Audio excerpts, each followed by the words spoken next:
ఎందుకో నాన్నింతగా నీవు ప్రేమించితివో యావే.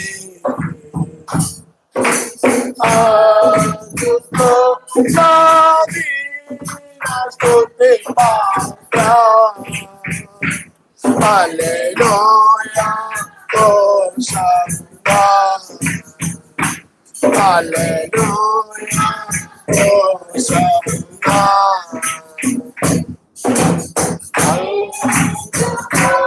Nani baga nivu premichitivo Yahweh. Anduko nadi nastote pata. Hallelujah, Hosanna. Hallelujah, Hosanna.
Glory, glory.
కాబట్టి అందరూ కూడా ఒక అన్నలాగా ఉండాలని ప్రార్థన చేయండి. ప్రతి ఒక్కరు కూడా ఈ వర్తమానాన్ని గుర్తుపెట్టుకుని నేను అన్నలాగా ఉండాలి, ఆ విధంగా ప్రార్థించాలని చెప్పి ఎవరైతే ఆ విధంగా ఉంటారో వారు రక్షించబడతారు. నువ్వు అన్నలాగా మారకుండా ఆహాబులాగును, ఏమండి, ఆ యొక్క సౌలు లాగును, కయ్యూను లాగును, ఆ యోసేపు యొక్క సహోదరులు లాగును, అయ్యూదులు లాగును యేసుని సిలువ వేసే వరకు కూడా వాళ్ళు ఏం చేయలేదు చెప్పండి? సిలువ వేసే వరకు కూడా వాళ్ళు ఏం చేయలేదు? కోపం బాలేదు, నిద్రపట్టలేదు. అలాంటి కోపిష్ఠులు, మహాకోపిష్ఠులు వాళ్ళు తప్పించినా కానీ వాళ్ళు మరలా కోపడుతుంటారు, వాళ్ళకి తెలుసు ఆయనకి. కానీ ఆ యొక్క అన్నాలో కోపం లేదు.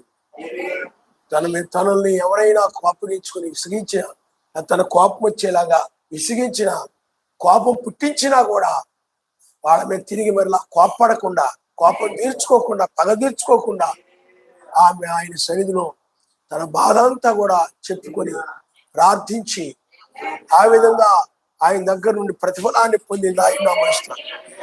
నువ్వు కూడా అలా ఉంటే గొప్ప ప్రతిఫలాన్ని పొందుకొని పైకి ఎత్తబడడం అనేది వాళ్ళని రోడ్డు మూడుగా తీసుకుని, వాళ్ళని మాదిరిగా తీసుకుని ప్రతి ఒక్కరు కూడా ఒక అన్నాలాగా బ్రతకాలి. నువ్వు అన్నాలాగా జీవించాలి. ఎత్తబడాలనుకో నీకు ఆశ ఉంటే, ఆ భూమి మీదకి రావాలని నీకు ఆశ ఉన్నట్లయితే అన్నాలాగా నువ్వు బ్రతకాలి తప్ప ఆహాబులాగను, సౌలులాగను, ఆ యొక్క కయ్యూనులాగను కనుక బ్రతికినట్లయితే, కోపిష్ఠులు ఉన్నారు ఇంకా బైబిల్లో, మహాకోపిష్ఠులు, వాళ్ళలాగా బ్రతికినట్లయితే నరకమే తప్ప మరొక మార్గం లేదని బైబిల్ చెప్తుంది. కాబట్టి నీకు నరకానికి పోవాలని నిర్ణయించుకొని ఉంటే అలాగే ఉండి కోపంతో ఉండు, మరలా కోపడుతూ ఉండు, పగ తీర్చుకుంటూ ఉండు, నరకానికి వెళ్ళిపోతాం. లేదు నేను నరకానికి వెళ్ళకూడదు, ఆయన రాజ్యములో, మరణం లేని రాజ్యములో, దుఃఖము మరణము వేదన లేనటువంటి ఆ రాజ్యములో, అగ్ని ఆరని పురుగు చావని అలాంటిది లేనటువంటి ఆ రాజ్యంలో ఉండాలని నీకు ఆశ ఉన్నట్లయితే అన్నావని అన్నావలా జీవించాలని నిన్ను సమర్పించుకో. జీవితాన్ని అన్నావలి జీవించడానికి సమర్పించు. హల్లెలూయా. అన్నాలాగా బ్రతకాలని నిర్ణయించుకోవడమే, అలాగే సమర్పించుకోవడం. కాబట్టి పిల్లారా, ఇప్పుడు మనము యోహాను సువార్త 16వ అధ్యాయం 7వ వచనం నుండి మనం చదువుకుందాం.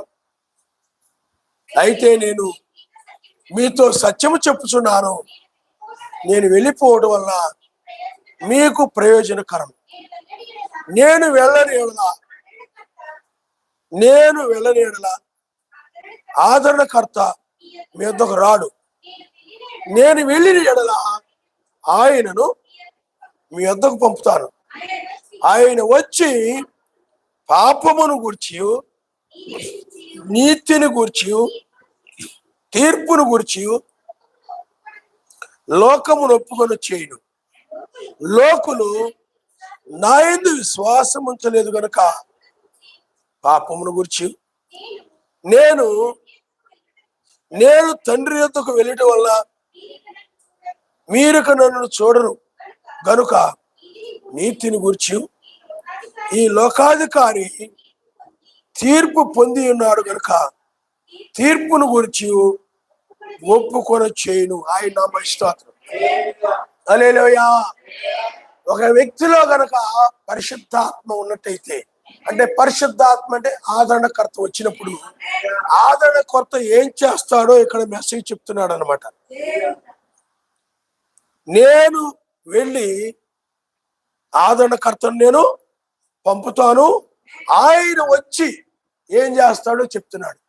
అంటే పరిశుద్ధాత్మ ఒక వ్యక్తిలోని కనుక వచ్చినట్లయితే, లేకపోతే ఒక పరిశుద్ధాత్మ ఒక వ్యక్తిని ఏం చేస్తుందంటే, ఒక వ్యక్తిని పరిశుద్ధాత్మ పాపాలు ఒప్పుకునేలాగా చేస్తాయి, అలాగే నీతిని ఒప్పుకునేలాగా చేస్తాయి, తీర్పును ఒప్పుకునేలాగా చేస్తుంది పరిశుద్ధాత్మ.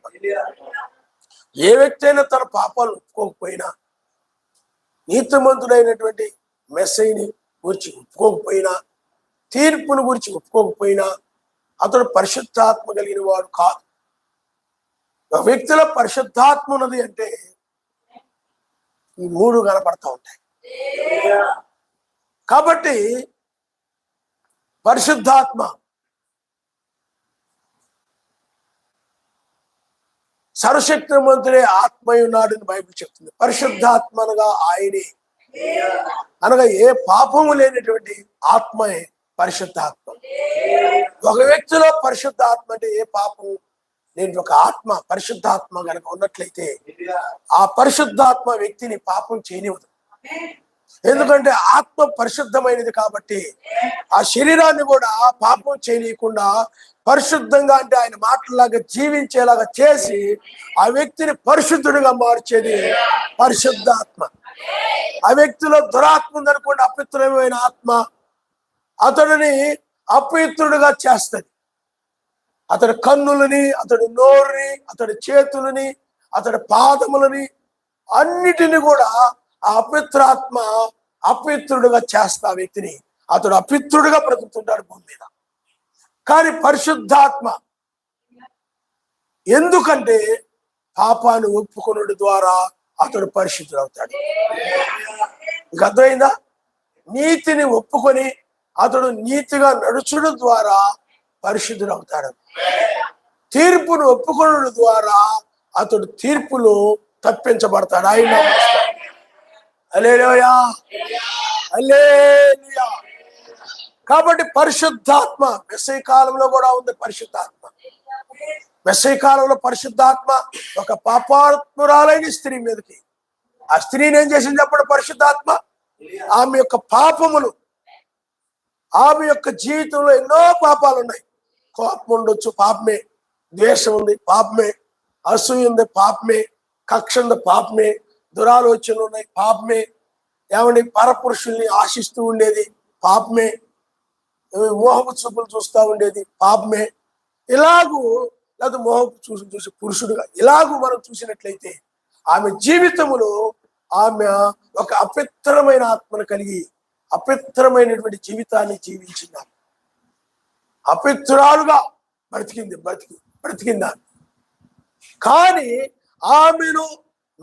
ఆమె మెస్సీని గురించి విన్నప్పుడు, ఆ వర్తమానం విన్నప్పుడు, ఎప్పుడైతే ఆయన గురించి విన్నదో ఆమెను పరిశుద్ధాత్మ తాకింది. ఆయన హల్లెలూయా. ఎప్పుడైతే ఒక వ్యక్తిని కనుక పరిశుద్ధాత్మగా తాకినట్లయితే అతడు పాపినని గ్రహిస్తాడు. అతడు నేను స్వీపరుడిని, నేను కోపిష్ని, నేను ఒక దొంగని, నేను ఒక వ్యభిచారిని, నేను ఒక నరహంతకుడిని, నేను ఒక చెడ్డ వ్యక్తినని అతను ఏం చేస్తాడు చెప్పండి? ఒప్పుకుంటాడు అన్నమాట. పరిశుద్ధాత్మతుడు తాకినట్లయితే తను పాపినని తనకు అర్థమైపోద్ది, తను దోషినని అర్థమైపోద్ది, తను చేసే తన ప్రవర్తన మంచిది కాదని తనకు తెలిసిపోద్ది, నేను ఒక అపరాధిని వాళ్ళకి తెలిసిపోద్ది, నేను ఒక దుర్నీత పరుణ్ణి అని తెలిసిపోద్ది. ఆమెకు అలాగే అర్థమైపోయింది. ఎప్పుడైతే పరిశుద్ధాత్మ తాకగానే నేను చేసే పనులు అపవిత్రమైనరా, నేను అపవిత్రురాలురా, నేను ఒక దోషినిరా, నేను ఒక చెడ్డదారిని అని ఆమె జీవితం మీదే ఆమెకు విరక్తి కలిగింది. అంటే నేను ఒక పాపిని, నేను ఒక దోషిని అని ఆమె ఒప్పుకుంటుంది అన్నమాట. ఒక వ్యక్తిని ఆత్మ గనక తాకినట్లయితే ఆ వ్యక్తి తన చేస్తున్నది పాపమని గ్రహించి నిజమే నేను పాపం చేస్తున్నానని ఒప్పుకుంటాడు. అతను ఆయన నామస్తాడు. హల్లెలూయా.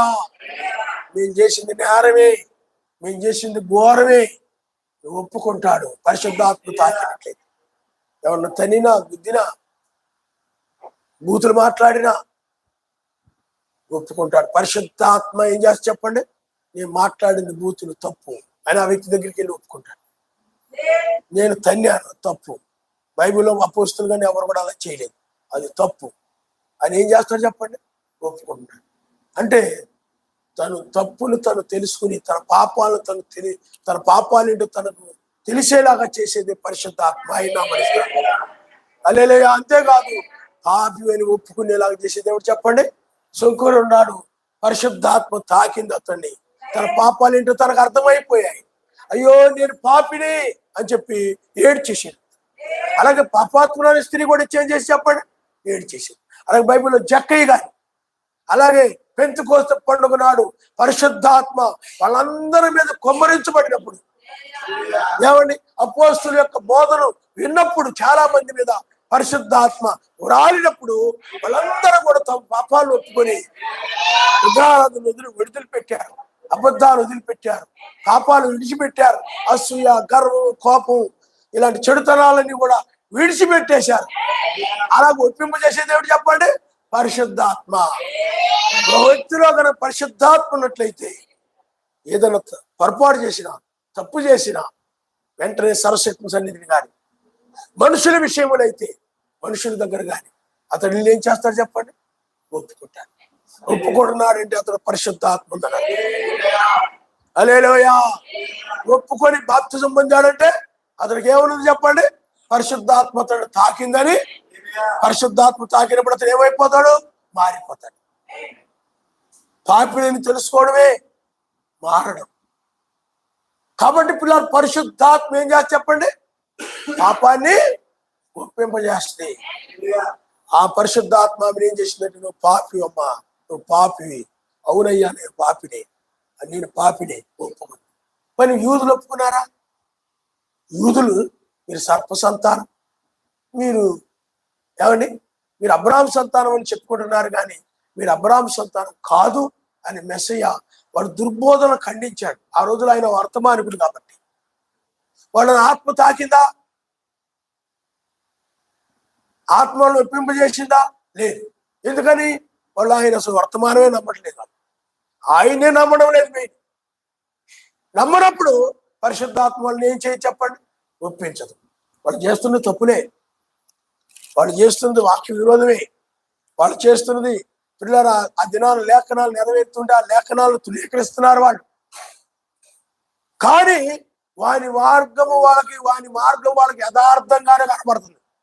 బైబిల్ చెప్తుంది, ఒక మార్గం వానికి యథార్థంగానే కనబడును కానీ అది చివరికి మరణాన్ని తీసుకుపోతుంది, నరకాన్ని తీసుకుపోతాను. అందువల్ల ఈ రోజు ప్రపంచంలో అనేక మందికి వాళ్ళు చేసేది కరెక్టే, నేను చేసేది న్యాయమే, యూదులు ఆ రోజుల్లో చేసింది వాళ్ళకి న్యాయమే అనిపించింది, ఒప్పుకోలా. కయ్యూను ఉన్నాడు, ఒప్పుకోలా. తను దృష్టికి తను చేసింది న్యాయమే అనుకున్నాడు, ఒప్పుకోలా. యూదులు ఒప్పుకోలా. ఈనాడు సంఘాలు ఉన్నాయి, ఒప్పుకున్నాయా? బాప్తిజము ఆయన నామములో ఇవ్వమని బైబిల్ చెప్తుంటే దాని గురించి బోధిస్తే, అయ్యో మేము తత్వంలో బాప్తిజం పొందాం, బిరుదుల్లో బాప్తిజం పొందాం, జెండా కింద దూరి బాప్తిజం పొందాం, చిలకరింపు బాప్తిజాలు పొందాం, ఈ బాప్తిజాలన్నీ కూడా పనిచేయవు, రక్షించవు, పాపాలు తీసివేయవు, కాబట్టి మేము పాపులమే, తిరిగి మనం ఆయన నామంలో బాప్తిజం పొందామని పొందారా? వాళ్ళు చేసింది వాళ్ళకి కరెక్ట్ అనిపిస్తుంది, వాళ్ళు పొందింది వాళ్ళకి కరెక్ట్ అనే అభిప్రాయంతో ఉన్నారు. కాబట్టి వాళ్ళు ఏం చేస్తున్నారు చెప్పండి? తమ పాపాలని ఒప్పుకోవట్లేదు. బైబిల్లో పాపాలు ఒప్పుకోని వారి చిట్టా ఉంది. సౌలు ఒప్పుకోలా, కయ్యూను ఒప్పుకోలా. తన దృష్టికి తను చేసింది కరెక్టే, సహోదరుని చంపడం నేను చేసింది న్యాయమే అనుకున్నాడు అతను. యూదులు ఏమండి, ఇష్మాయేలు వీళ్ళున్నారు కొంతమంది, ఏషావు ఇలాంటి వాళ్ళందరూ మారు మనసు పొందడానికి ప్రయత్నం చేసిన అతను దొరకలేదండి ఏషావు. కాబట్టి పరిశుద్ధాత్మ ఒక వ్యక్తిలో కనుక లేకపోతే, లేకపోతే పరిశుద్ధాత్మ ఒక వ్యక్తిని కనుక తాకకపోతే, దర్శించకపోతే తన పాపాలను అతను ఏం చేయలేడు చెప్పండి? ఒప్పుకోలేడు. మరి శిలువ మీద దొంగ ఉన్నాడు, ఇద్దరు దొంగలు ఉన్నారు. కుడి వైపున ఒకడు ఉన్నాడు, ఎడమ వైపున ఒకడు ఉన్నాడు. కుడి వైపున వ్యక్తి ఏం చేశాడు చెప్పండి? దొంగ. ఒప్పుకున్నాడు అతను. పరిశుద్ధాత్మతో ఏం చేసింది చెప్పండి?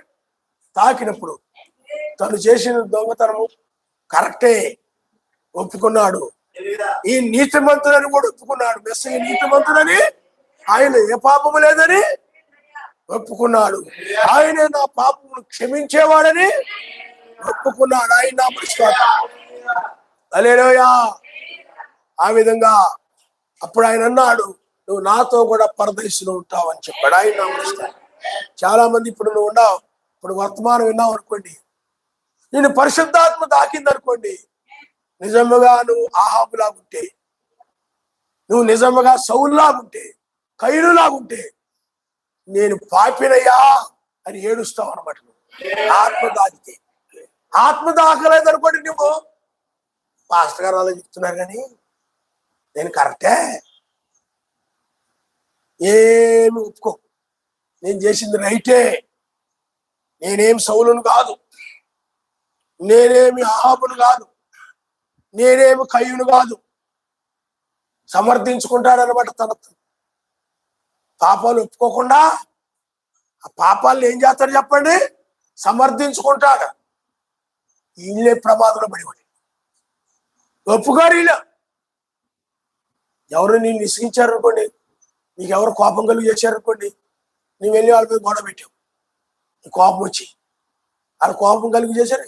ఇప్పుడు నీ వర్తమానం విన్న తర్వాత, అయ్యో నేను అన్నాలాగా చేయాల్సిందే, నేను నిజంగా తప్పు చేశాను, నా వాళ్ళు నన్ను కోపం కలిగేలాగా చేస్తే నేను ఇసుగిచ్చారు, వాళ్ళ గురించి నేను ప్రార్థన చేయడానికి బదులుగా వాళ్ళ మీద గొడవకి వెళ్ళాను, తనడానికి వెళ్ళాను, నేను చేసిన తప్పే అని పరిశుద్ధాత్మ కలిగిన వ్యక్తి ఒప్పుకుంటాడు.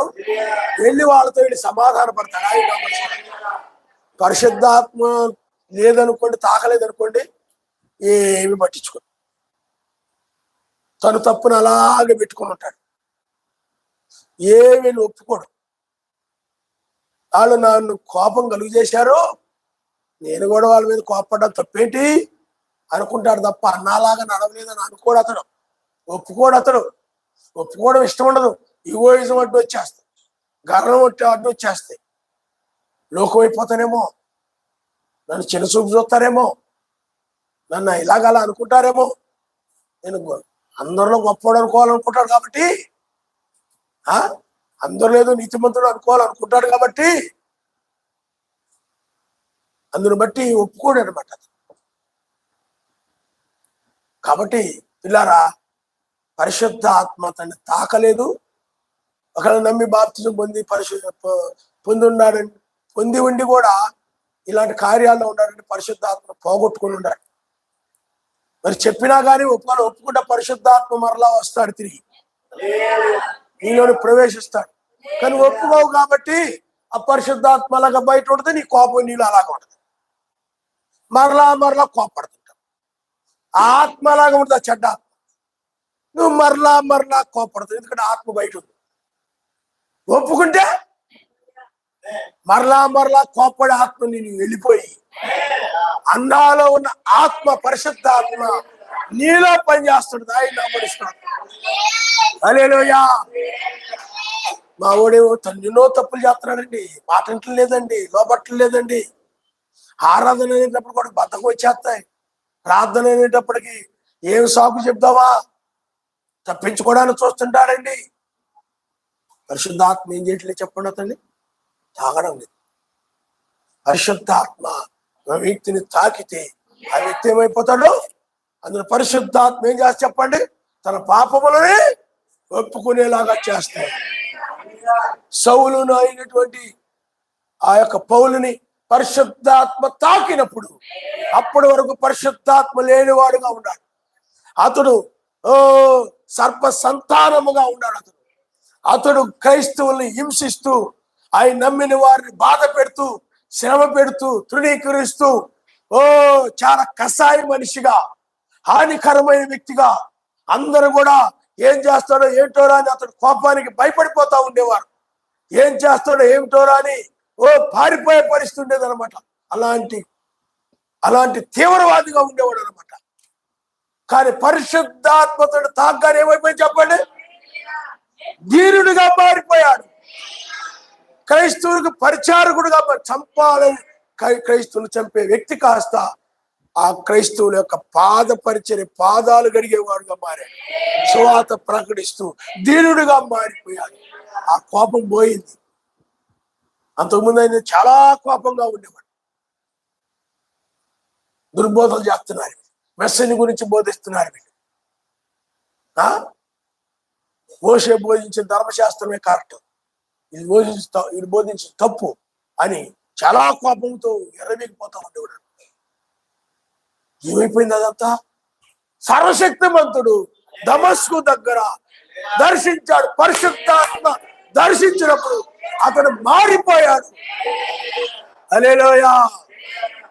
తన పాపములన్నీ కూడా అతను ఏం చేశాడు చెప్పండి, ఒప్పుకున్నాడు. నేను పాపినయ్యా, నేను అపరాధినయ్యా, నేను కోపిస్తున్నయ్యా, నన్ను క్షమించు.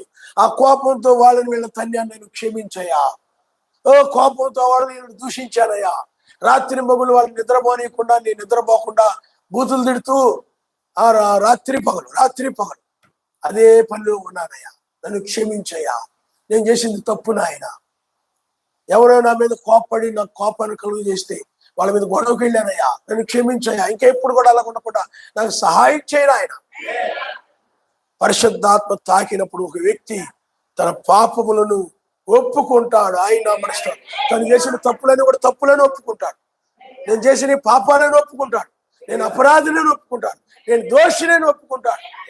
అతడు పరిశుద్ధాత్మ అతడు మీద ఉన్నదని అర్థం. ఆయన అతడి మీద కాదు, అతడులో ఉన్నదని అర్థం. హల్లెలూయా.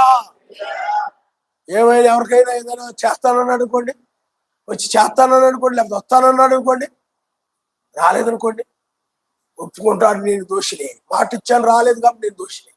చేస్తానన్నాను కాబట్టి చేయలేదు, నేను దోషినే. ఒప్పుకుంటాడు అతను. ఒప్పుకోకుండా పట్టించుకోకుండా దిగుతున్నాడు అనుకోండి, లేదు, అక్కడ పరిశుద్ధాత్మ లేదు. పరిశుద్ధాత్మ ఒప్పించట్ల అతను. ఎవరో వచ్చి అయ్యా ఈ పని చేసి పెట్టాయంటే వచ్చేస్తానండి, అలాగేనండి అంటాడు. దాన్ని మర్చిపోయినట్టుగా యాక్టింగ్ చేస్తాడు అనమాట. మర్చిపోయినట్టు వదిలేస్తాడు దాన్ని, పట్టించుకోడు. అయ్యో నేను వస్తాను అన్నానే, నేను రుణపడిపోయానే, దాన్ని నేను తీర్చుకోవాలి కదా అని అనుకోడు. పరిశుద్ధాత్మ ఉంటే కదా. ఒక వ్యక్తి పరిశుద్ధాత్మ కనుక ఉన్నట్లయితే నువ్వు వాళ్ళకి వస్తానని మాట ఇచ్చావు, నువ్వు దాన్ని చెయ్యి. లేకపోతే నువ్వు అపిత్రుడు అవుతావు, దాన్ని చెయ్యి, దాన్ని నెరవేర్చు, దాన్ని పాటించు. పరిశుద్ధాత్మ బోధిస్తుంది. చేసే వరకు ఒప్పుకోదు, ఆయన నమ్మడిస్తాడు. పరిశుద్ధాత్మ లేదనుకోండి చెప్పదు. ఆయన ఇలా చేస్తానని చేయలేదు, ఆయన గుమ్ములండి, ఆయన తెక్కండి, మూడు బాగుంటే చేస్తాడండి, మూడు బాగుపోతే మాటండి చెప్పొచ్చు కదమ్మా. ఇప్పుడు ఆయన మూడు బాగలేదండి, రసలాడిపోతున్నాడండి. ఇప్పుడు చెప్పావా అసలేనాడండి, కూల్గా కనపడతాడు కదండి. కొద్దిగా ఆగాక బిందె నీళ్ళు పోతానండి ఆయన మీద, ఆ మాటలు ఈ మాటలు చెప్పి అప్పుడు చల్లబడతాడే, అప్పుడు చెప్తానండి. ఇప్పుడు చెప్పామనుకోండి ఏమంటాడో తెలియదు, ఏం మాట్లాడో తెలియదు, ఎలాంటి మాటలు వస్తాయి తెలియదు ఆయనలో నుండి. ఇప్పుడేమో అనకు కదిలించకూడదండి ఆయన్ని. చూడండి మొహం చూడండి ఎలా ఉందో, మీకు అర్థమైందా?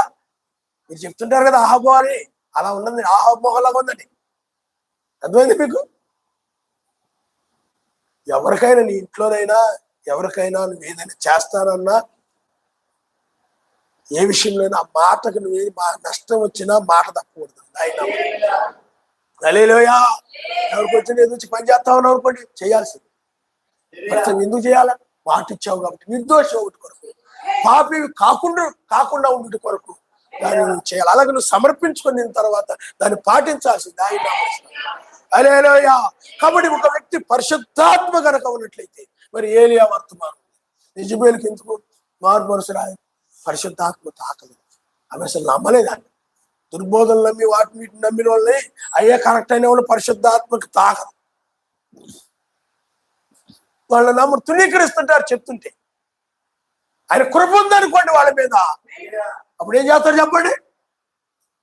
వాళ్ళ కృప, ఆయన కృప ఎవరైనా మీదైతే ఉంటుందో వారిని పరిశుద్ధాత్మ సంధిస్తుంది, మాట్లాడుతుంది. ఆలోచనలో ఉదయం ఏం చేస్తాడు పరిశుద్ధాత్మ?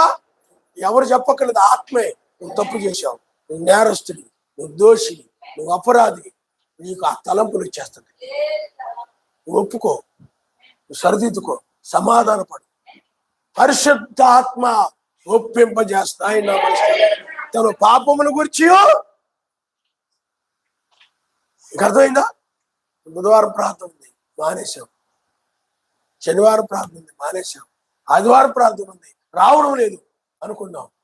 నువ్వు విన్నావు, విన్న తర్వాత పరిశుద్ధాత్మ నీలో ఉందనుకోండి, నువ్వేం చేస్తా చెప్పండి? ఒప్పింపజేస్తావు. నువ్వు అపరాధివయ్యా, మానక కూడుకోమని ఉంది కదా బైబిల్లో. నువ్వు మానుతున్నావు, నువ్వు అపరాధివి. నీవు ఎచ్చడిద్దరు ముగ్గురు కూడిందరు వారి మధ్య నేను ఆయన చెప్పాడు కదా ఆయన.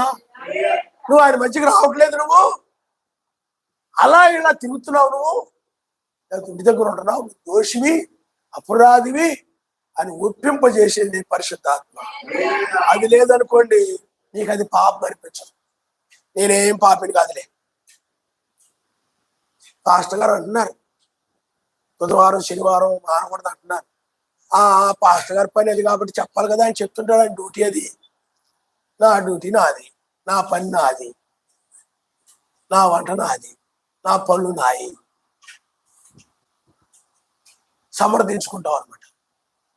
నా బాధలు ఆయనకేం తెలుసు, కష్టాలు ఆయనకేం తెలుసు, నా శ్రమలు ఆయనకేం తెలుసు, నా ఒడిదుడుకులు ఆయన ఏం తెలుసు. సమస్యలనే అందరికి ఉంటాయి, నీకు అర్థమైందా? కానీ మనం ఏం చేస్తాం చెప్పండి? ఆయనకు అప్పగించి నిబ్బరంగా ఉంటాం, నువ్వేం బుర్రలో పెట్టుకొని తిరుగుతుంటాం, నీవన్నీ హృదయంలో పెట్టుకొని తిరుగుతుంటాం. మన అందరికి ఉంటాయి, అది తేడా. ఆయన నామని స్తోత్రం. హల్లెలూయా. కాబట్టి పరిశుద్ధాత్మ ఏం చేస్తా చెప్పండి? ఒప్పింప. యూదులు ఇప్పుడు ఒప్పుకోకపోవచ్చు, మనం ఎత్తబడిన తర్వాత యూదులు మెస్సీ దగ్గర ఒప్పుకుంటారు. వాళ్ళు అయ్యా ఇదిగో మేము నువ్వెవరో ఎరుక, మా పితరులు నిన్ను లక్షలు పెట్టారు, బయల్జెబూలు అన్నారు, దయ్యం పట్టిన వాడు అన్నారు, మేము పాపులమయ్యా, మేము అపరాధులమయ్యా, మమ్మల్ని క్షమించయా అని ప్రాధేయపడి బ్రతిమలాడుకుంటారు. ఆయన నామమున. హల్లెలూయా. కాబట్టి నీ పాపాలు క్షమించేవాడు ఆయనే. కాబట్టి పిల్లారా, కాబట్టి నీతిని గూర్చి ఒప్పుకొన అంటే ఆ వాక్యాన్ని కూడా ఒప్పింపజేసేదే పరిశుద్ధాత్మ.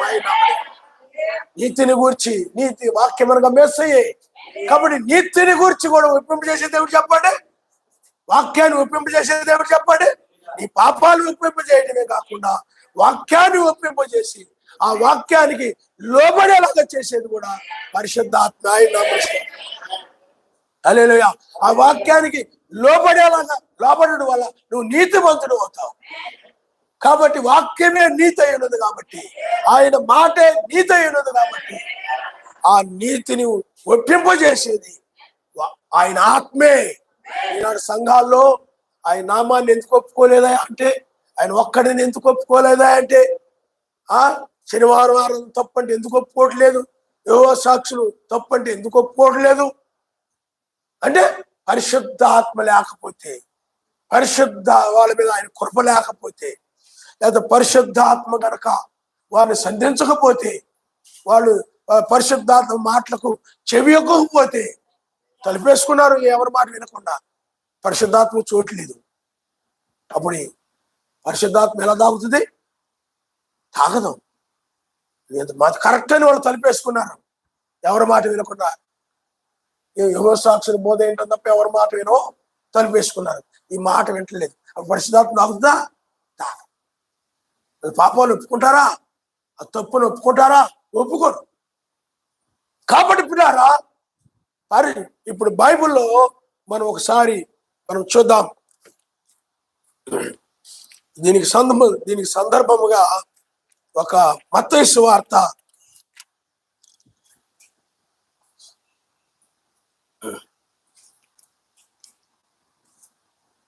మత్తయి సువార్త 3వ అధ్యాయము 4వ వచనం నుండి మనం, లేకపోతే మొదటి నుండి చదవండి. ఆ దినముల యందు బాప్తిజం ఇచ్చి యోహాను వచ్చి, పరలోక రాజ్యము సమీపించినది, మారు మనసు పొందుడని ఆ ఆ ఆ ఆ ఆ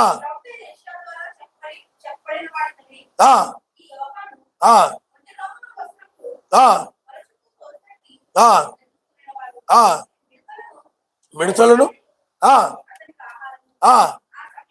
ఆ సమయమున యెరూషలేము వారును యోదయ వారందరూ యొర్దాను నది ప్రాంతముల వారందరూ అతని యొద్దకు వచ్చి తమ పాపములు ఒప్పుకొనుచు యొర్దాను నదిలో అతని చేత బాప్తిజం పొందుచుండ్రి. ఆయన నామరిస్తారు.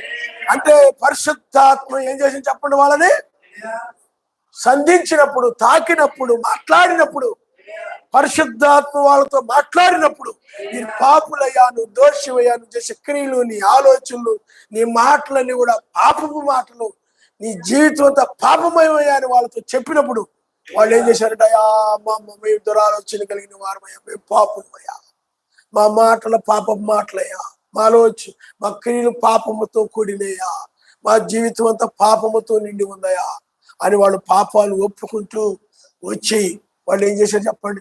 బాప్తిజాన్ని పొందారు. ఆయన నమ్మిస్తారు. హల్లెలూయా.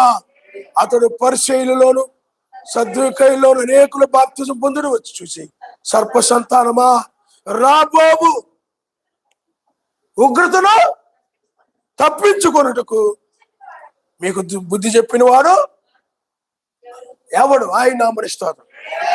హల్లెలూయా. అదేమో తీర్పు. ఇక్కడ మారు మనసు పరిశుద్ధాత్మ ఏం కలుగు చేసి చెప్పండి? మారు మనసు కలిగి.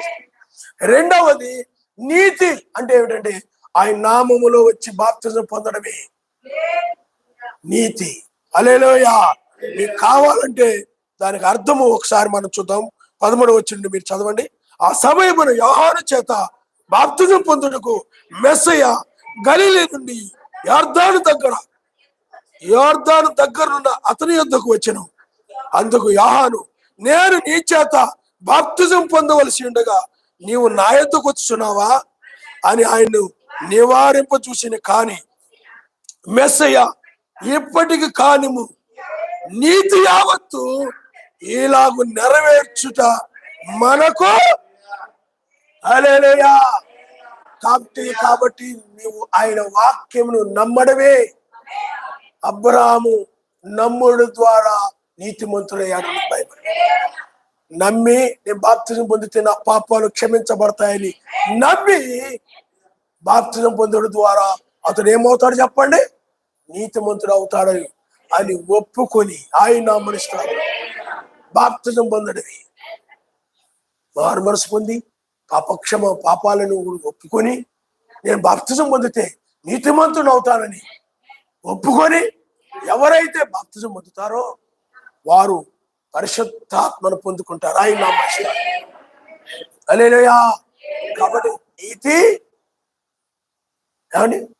పాపంలో ఒప్పుకొని చేసింది ఏంటి? పరిశుద్ధాత్మ. అలాగే వాళ్ళు వచ్చి బాప్తిజం పొందారు. బాప్తిజం పొందేలాగా చేసింది ఎవరు చెప్పండి? పరిశుద్ధాత్మ. పరిశుద్ధాత్మను వరాన్ని పొందేలాగా చేసింది ఎవరు చెప్పండి? పరిశుద్ధాత్మ. హల్లెలూయా. ఆ తర్వాత చూడండి, రాబో ఉగ్రతను తప్పించుకొనుటకు మీకు బుద్ధి చెప్పిన వాడెవడు? మారు మనసుకు తగిన ఫలము ఫలించుడి. అక్కడ ఇది తీర్పు. రెండవసారి తీర్పు తీర్చి న్యాయాధిపతిగా ఉగ్రత అంటే ఆయన మహాకోపముతో వచ్చి ఆయన లోకాన్ని మారు మనసు పొందని వారిని, బాప్తిజం పొందని వారిని, ఆ బాప్తిజం పొంది నీతిగా జీవించని వారిని నాశనం చేయడానికి ఆయన వస్తాడే. అదే తీర్పు. తీర్పు దినము. ఆ తీర్పు దినమును వధువును రక్షిస్తాడని ఇవన్నీ కూడా ఒప్పుకోవడమే. కాబట్టి అక్కడ వాళ్ళు పరిశుద్ధాత్మ వారిని ఏమి ఒప్పింపజేసిందంటే, ఒకటి ఏమి ఒప్పింపజేసిందంటే వాళ్ళ పాపాలను ఒప్పింపజేసింది పరిశుద్ధాత్మ. రెండవది నీతిని ఆయన వాక్యాన్ని ఒప్పింపజేసింది, వాళ్ళు బాప్తిజం పొందారు. మూడవది ఆయన తీర్పును ఒప్పింపజేసింది. ఎందుకంటే రెండవసారి ఆయన వచ్చినప్పుడు మారు మనసుకు అంటే ఉగ్రత తీర్చుటకు వస్తాడు. అందుకంటున్నాడు, రాబో ఉగ్రతను తప్పించుకుంటూ మీకు బుద్ధి చెప్పిన వాడెవడు? ఉగ్రత తప్పించుకునేది బాప్తిజం, ఆయన నామంలో బాప్తిజం పొంది నీతిమంతులైన వారు మాత్రమే తప్పించుకుంటారు. అన్నా లాంటి వారు తప్పించుకుంటారు, ఆయన నామనిస్తారు. హల్లెలూయా. కాబట్టి పిల్లారా ఆలోచన చేయండి. ఇక్కడ అవి మూడింటి గురించి కూడా ఒప్పింపజేసేది ఎవరు చెప్పండి? పరిశుద్ధాత్మ. వాక్యాన్ని ఒప్పింపజేసేది పరిశుద్ధాత్మ. 7 దూతలు ఉన్నారు, ఒప్పింపజేసేది పరిశుద్ధాత్మ. ఏమండి? అలాగే 7 దూత కాలంలో మర్మాలు బయలుపరచబడ్డాయి, ముద్రలు, సంఘకాలాలు, ఇవన్నీ కూడా ఒప్పింపజేసేది ఎవరు చెప్పండి? పరిశుద్ధాత్మ. వినారు మత్స్య సంఘాల పరిశుద్ధాత్మ లేదు కాబట్టి ఏమండి వాళ్ళు మారు మనసు పొందరు. ఉందని చెప్తుంటారు పరిశుద్ధాత్మ ఉందని.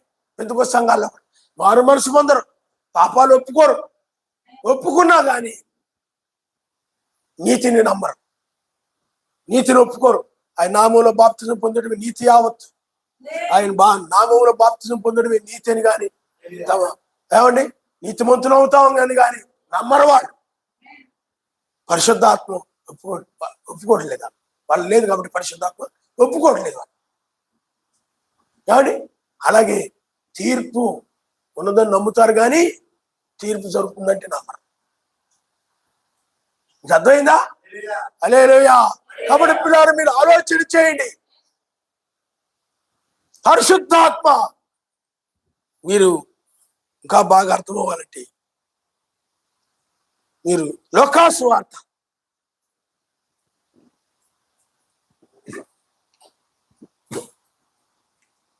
లోకాసు వార్త 3వ అధ్యాయం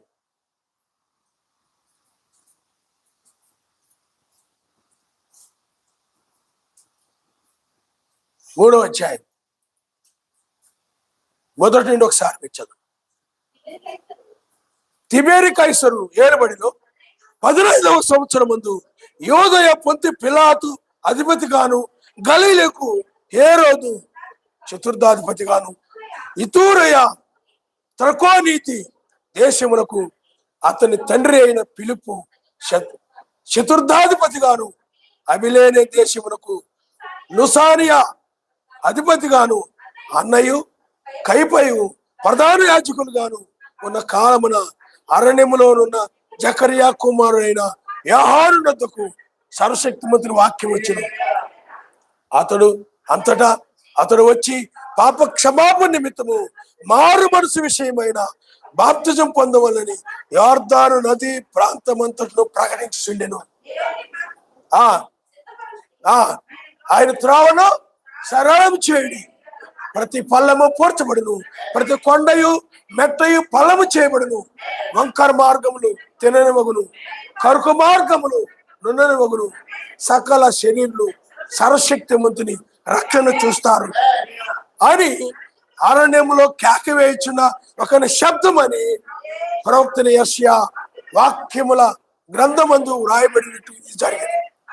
అతడు తన చేత బాప్తిజం పొందవచ్చిన జన సమూహమును చూసి, సర్ప సంతానమా, రాబో కృతను తప్పించుకొనుటకు మీకు బుద్ధి చెప్పిన వాడెవడు? మారు మనసునకు తగిన ఫలములను ఫలించుడి.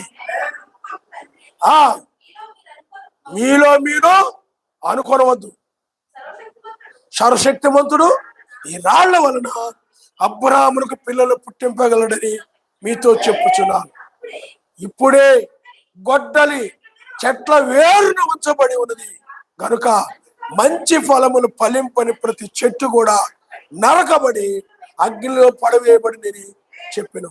అందుకు జనులు, అలాగైతే మీరేమి చేయాలయ్యా ఆయన నామనిస్తారు అడుగుతున్నారా? ఆ వర్తమానం వినగానే, ఆయన మాటలు వినగానే భయవేసిందా? అయ్యా, గొడ్డలి చెట్లు వేరున ఉంచబడి ఉందా? ఫలింపని ప్రతి ఒక్కరు కూడా నరికి అగ్నిలో వేయబడతారా?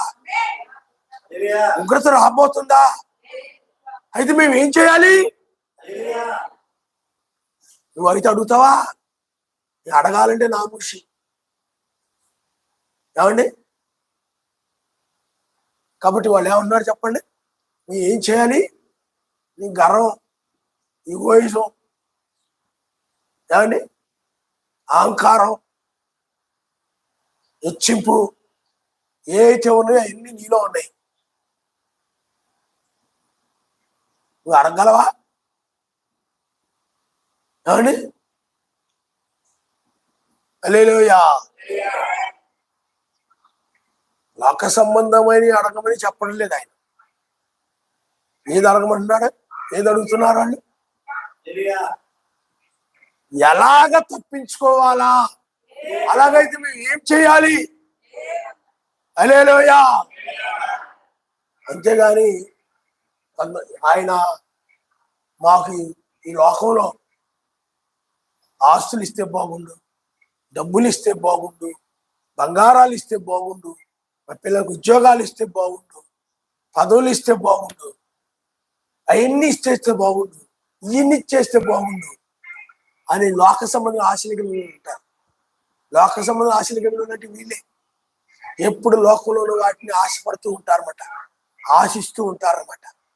వాళ్ళని చూడగానే ఆశపడుతుంది వాటి మీద.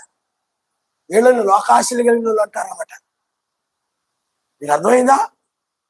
లోకాశలు కలిగిన వాళ్ళు సాతాను దగ్గరికి వెళ్తే బెస్ట్, మత్స్యా సంఘాలకు వెళ్తే బెస్ట్.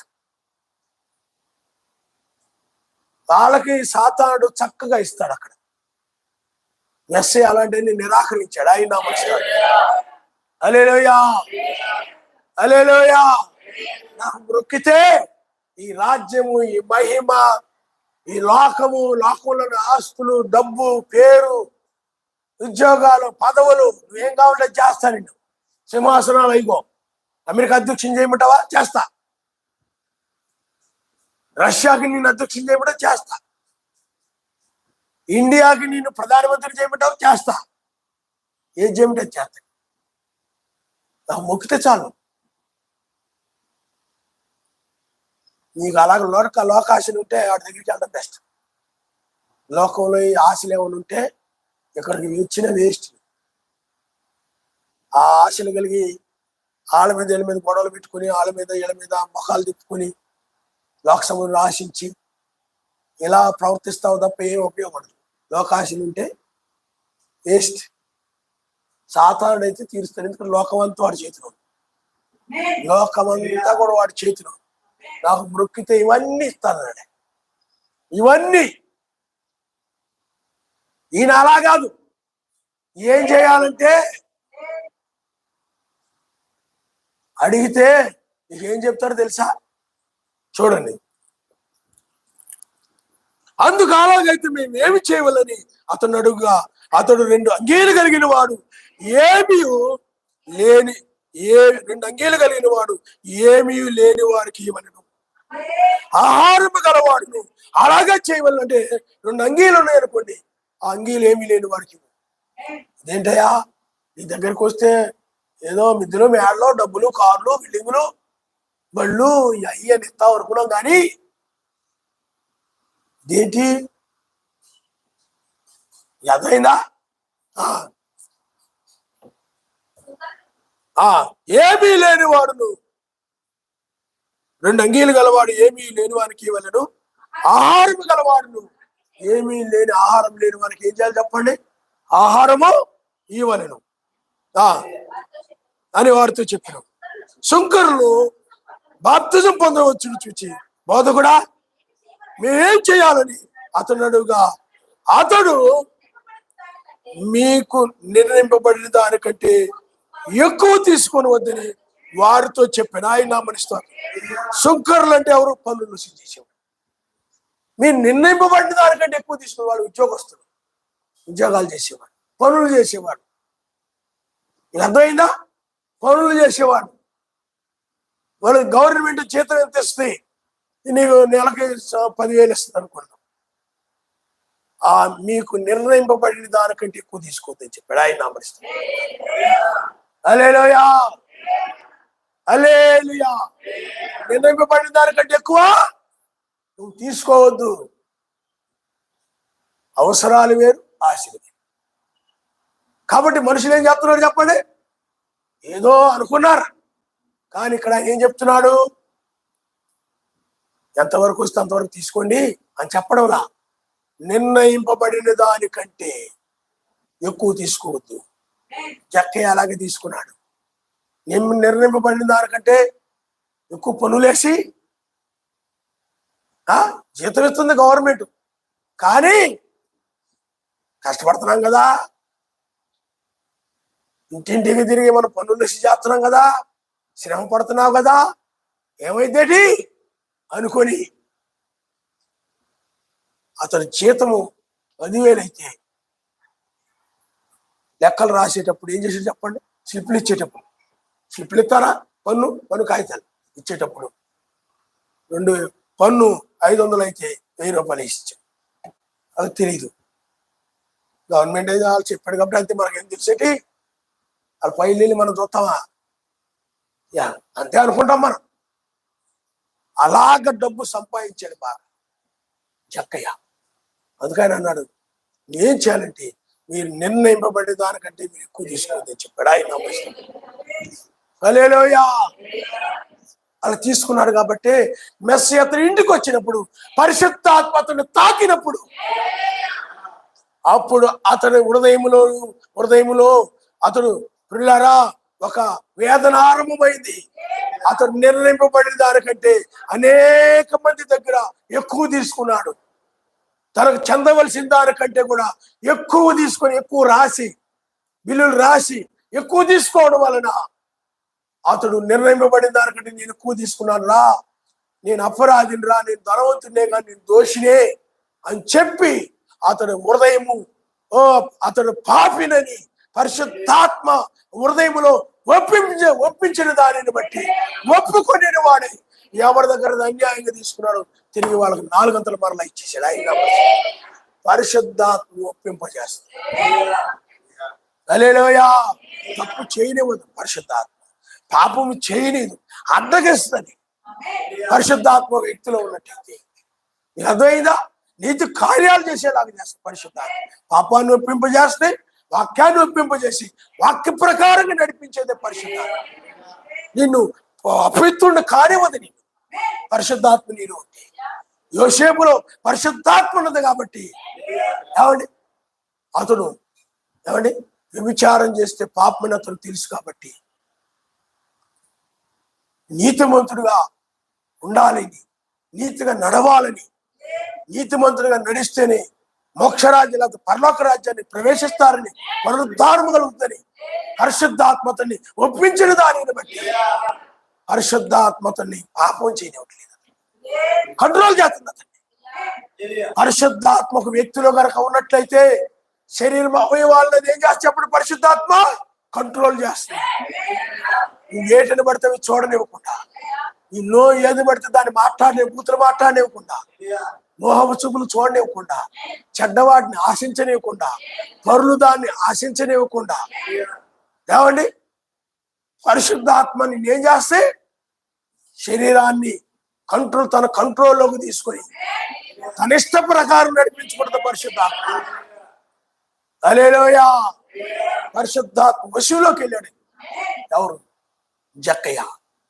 అప్పుడు పరిశుద్ధాత్మ చెప్పిన దాని ప్రకారం వెళ్ళి ఎవరి దగ్గర అన్యాయం తీసుకున్నాడు. అమ్మా, నేను మీకు వాస్తవానికి మీ ఇంటి పన్ను 1000 రూపాయలే, 500, కానీ 500 ఎక్స్ట్రా రాశానమ్మా, నన్ను క్షమించండి అమ్మా, ఇదిగో అని చెప్పి మళ్ళా 2000 తిరిగి ఇచ్చేస్తున్నాడు ఒప్పుకుంటూ.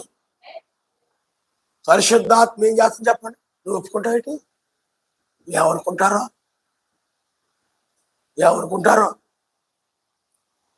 అలా ఒప్పుకుంటే నా ప్రెస్టేజ్ ఏమైపోద్ది? ఎప్పటి వరకు నేను అందరూ ఒక పెద్ద భక్తిపరుని అని చలామణి అయిపోయాను. ఇప్పుడు ఒప్పుకున్నావు అనుకోండి, లోకమైపోతాను కదా. మరి కప్పి పెట్టుకున్న వాడు వర్ధిల్లడు అన్నది బైబిల్. వర్ధిలం, ఏ పని చేసినా వర్ధిలం పోద్దని వర్ధిలం బైబిల్ చెప్తుందని. ఒప్పుకొని విడిచిపెట్టేవాడు వర్ధిల్లుతాడు. నువ్వు ఒప్పుకోకుండా విడిచిపెట్టకుండా అనుకోండి, ఏం వర్ధిల్లు. నువ్వు సంపాదించినా ఆ పరలోకానికి చేరదు. నీకు అర్థమైందా? ఆయన సన్నిధి చేరదని. చిల్లి సంచులు వేసినట్టే నువ్వు ఆయన కోసం ఏమైనా చేద్దామన్నా కానీ చేసి ఆ పరలోకంలో అక్షయమైన దానాన్ని సంపాదించుకుందాం అనుకున్నా కానీ ఉండదని. నీకు అర్థమైందా? ఉండదు అది. ఒకవేళ అది ఏమైపోద్దంటే అన్యుల పరం అయిపోద్ది, లేకపోతే లోకస్తుల పరం అయిపోతుంది. పైకన్నా జారాలి, విడిచిపెట్టబడితే అది కనుక అది లోకస్తుల పరమైన రెండు జరుగుతాయి. ఇప్పుడు ఇది పైకన్నా జారాలి, లోకస్తుల పరమైన అయిపోవాలి కలిగి. అందుకని వర్తిల్లో ఒప్పుకుంటేనే నేను చేసింది కరెక్టే అని మూర్ఖంగా ఉన్నావు అనుకో, ఒప్పుకోకుండా మూర్ఖురాలుగా ఉన్నావంటే నష్టపోయేది నీవే, ప్రమాదంలో పడేది నీవే. చెప్తాం ప్రేమించి, కొన్నిసార్లు నీ మాటలు కోపం కలిగించవచ్చు, పర్లేదు. నువ్వు మారాలని చెప్తున్నా, పశ్చాత్తాపడాలని, ఒప్పుకోవాలని చెప్తున్నా, ఉద్దేశంతో చెప్తున్నా. నిన్నేదో కించపరచాలని, నిన్నేదో తక్కువ చేయాలని నా ఉద్దేశం కాదు. నువ్వు మారాలని బైబిల్లో భక్తులు చెప్పారు, బైబిల్లో చెప్పలేదేంటి? కాబట్టి పిల్లలను ఆలోచన చేయి. అది జక్కయ్యకు తెలుసు. అందుకని ఎవరి దగ్గర ఏదైనా కానీ తన ఉద్యోగిగా తీసుకుంటే తిరిగి 4 అంతులు మరలా ఇచ్చేసాడు. ఆయన గమనిస్తాడు. హల్లెలూయా. పరిశుద్ధాత్మ. అందుకని బైబిల్ ఏం చెప్తుందంటే, కూలివానికి ఇవ్వకుండా బిగబట్టినటువంటి ఆ కూలి సైన్యం యావేకు మొరపెడుతూ ఉండదు. హల్లెలూయా. ఏమైపోద్ది చెప్పండి? అర్థమైపోద్ది మొత్తం కూడా. పైన ఖాళీ కొన్ని ఉండదు, ఏమి ఉండదు. అలాంటి పరిస్థితి తెచ్చుకోవద్దు. ఒప్పుకోవడం మంచిది, సమర్థించుకోవద్దు. మారితే మంచిది. ఇంకా మారకుండా ఇంకా నువ్వు ఆ పాపపు స్వభావాన్ని వెళ్ళబరుస్తూ ఉన్నట్లయితే ప్రమాదంలో పడిపోతావు. అందులో పరిశుద్ధాత్మ వ్యక్తిలో ఉన్నట్లయితే ఒప్పింపజేస్తాయి, ఒప్పించి నిన్ను నీతిమంతులుగా చేస్తాయి. ఒకవేళ నువ్వు ఏదైనా పొరపాట్లో పడినా ఒప్పింపజేస్తాయి. అందుకని యోసేపుని చూడండి, పరిశుద్ధాత్మ పాపము చేయనివ్వలేదు, అడ్డగించింది. పాపం చేయకుండా పారిపోయాడు. నీకు అర్థమైందా? పారిపోయాడు. అతను పాపమా ఆత్మ ఏం చేయనివ్వదు. నేను నీతిమంతులుగా చూడాలనుకుంటుంది ఆత్మ. నువ్వు నీతిమంతులుగా బ్రతకాలని కోరుకుంటుంది. పరిశుద్ధాత్మ నీలో ఉంటే ఆరాధన మానలేదు, బుధవారం ప్రార్థన మానలేవు, శనివారం ప్రార్థన మానలేవు.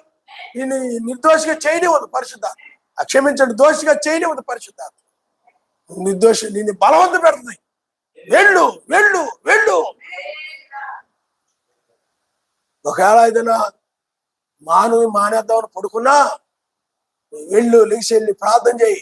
కూడిన మానవత్వం ప్రార్థన చేయి. లేగే నీ బద్ధకాన్ని వదులు, నీ సోమర్థాన్ని వదులు, నిద్రపోతాను వదిలిపెట్టి వెళ్ళు. పరిశుద్ధాత్మ నిన్ను ఒత్తిడి చేస్తుంటాను. ఆయన లేడని కూడా నీలో ఇక్కడ ఆరాధన జరుగుతుంటే మనసు మీద నిద్రపోతుంటావు. అక్కడ ఏం బాధ ఇది నీకు? ఆత్మ నీలో ఉంటే ఏం చేయాలి చెప్పండి? నేను వెళ్ళనివ్వదు. హల్లెలూయా. బిలాము వెళ్తున్నాడు చెప్పించడానికి. గాడిదలోని ప్రవేశించే పరిశుద్ధాత్మ అతికించిందా? హల్లెలూయా. అలాగే పరిశుద్ధాత్మ నిన్ను వాక్య విరోధమైన వాటి దగ్గరికి వెళ్ళనివ్వకుండా, పాపము చేయనివ్వకుండా, అది పాపము అని నువ్వు అటు వెళ్ళొద్దని, ఇది నీతిని, నీతి మార్గంలో నడిచినట్లు నీతిని ఒప్పింపజేసి నీతి మార్గంలో నడిచినట్లు అపోస్తులు నడిచిన మార్గములు, మెస్సీ నడిచిన మార్గములు, నీతిమంతులు నడిచిన మార్గములోనే తప్ప పాపుల మార్గంలో నడవకుండా, కూర్చొనివ్వకుండా, వాళ్ళు ఆలోచన చెప్పున నడవనివ్వకుండా చేసేది పరిశుద్ధాత్మ. హల్లెలూయా. పాపాన్ని ఒప్పుకునేలాగా చేసి, మారు మనసు కలుగు చేసి, బాప్తిజం పొందేలాగా చేసి, నిన్ను మళ్ళీ నీతిగా, పరిశుద్ధంగా, పవిత్రంగా నేను జీవించేలాగా చేసేది ఏమిటి చెప్పండి? పరిశుద్ధాత్మ.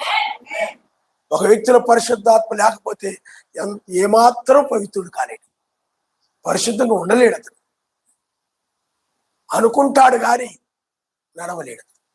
అనుకుంటా ఉంటావు, నువ్వు ఎత్తబడే వరకు కూడా భక్తి చేయాలా, దేవారాధన ప్రార్థన చేయాలా, పరిశుద్ధంగా నడవాలా అనుకుంటా ఉంటావు. రేపటి నుంచి చేయాలా, ఈ రోజు నుంచి చెయ్యాలా, నేను బాగా ప్రార్థన కలిగి ఉండాలా. ఓ బాబోయ్, నా హృదయవంత దోషారోపణ చేస్తే నెమ్మది లేదు. ఆ పనుల్లో ఈ పనుల్లో పడిపోయి ఆయనతో ప్రార్థన చేసుకుని సమాధాన పడలేకపోతున్నాను, కుదరట్లేదు. రేపు అలా అనుకుంటావు. చెయ్యాలి ఈలో పెత్తపడే నువ్వు కింద ఉండిపోతావు.